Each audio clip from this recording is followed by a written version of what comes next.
As anti-war protests have erupted on college campuses across the country, words some chant as slogans of resistance, others interpret as calls for violence. The corporate media layer that is just running cover for all of this nonsense. Here is CBS Morning, and listen to this coverage and note the way they code language to confuse you as to what actually is going on here. We begin this hour with the latest on the protests on college campuses over the Israel-Hamas war. At Portland State University, police clashed with demonstrators as they cleared an occupied library, echoing scenes we've seen on some other campuses. Now, nationwide, more than 2,000 people have been arrested in recent weeks. Lilia Luciano has been covering these protests for us.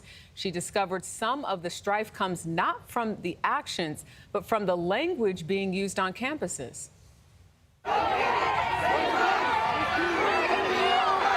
As anti-war protests have erupted on college campuses across the country, words some chant as slogans of resistance, others interpret as calls for violence. There is only one solution. Intifada revolution. One example, the word intifada, an Arabic word commonly used to describe an uprising, which also references previous chapters of deadly clashes between Palestinians and Israelis. Unfortunately, that language is not only divisive, but people shut down when they throw those things out. I lived through the second intifada. I'm largely deaf in my left ear because of an Israeli bombing that killed two of my friends and almost killed me. Ahmed Fouad Al-Khatib is a Palestinian American who says he has lost 31 members of his own family in the current war in Gaza. Intifada is not this beautiful thing that you just wear a scarf and you go out and participate in. Intifada is bloodshed.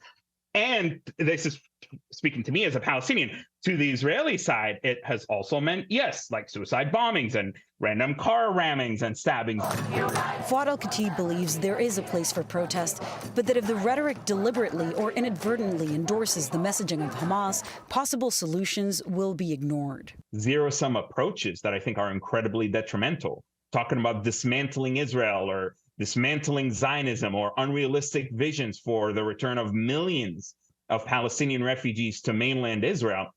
By the way, I call for the return of Palestinian refugees and diaspora refugees to the future Palestinian state on the West Bank and in Gaza.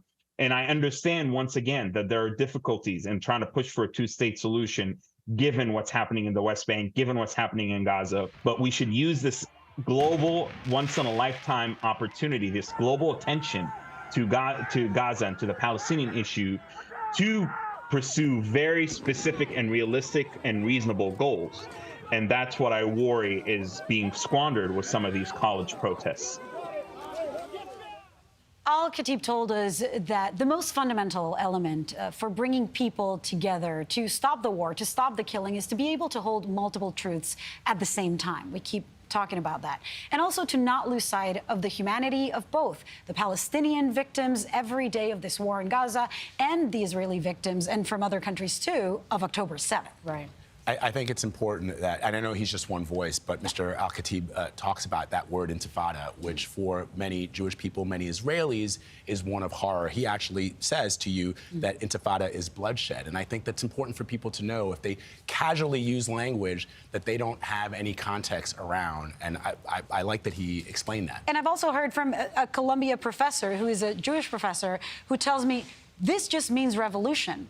The students are just calling for, rebelling against what's happening in Gaza. So language, very important to always understand matters. the intention. It can be somewhat counterproductive to what the intended protest is for. That's what he's saying. You just wish that the protesters were thoughtful enough to think about that. But I think they're so focused right now on their points that there's the divide. And there's a difference between the protests outside of campus and the protests inside of campus. It can't all be conflated. Absolutely. Lilia Luciano, thank you so much. Always good to see you.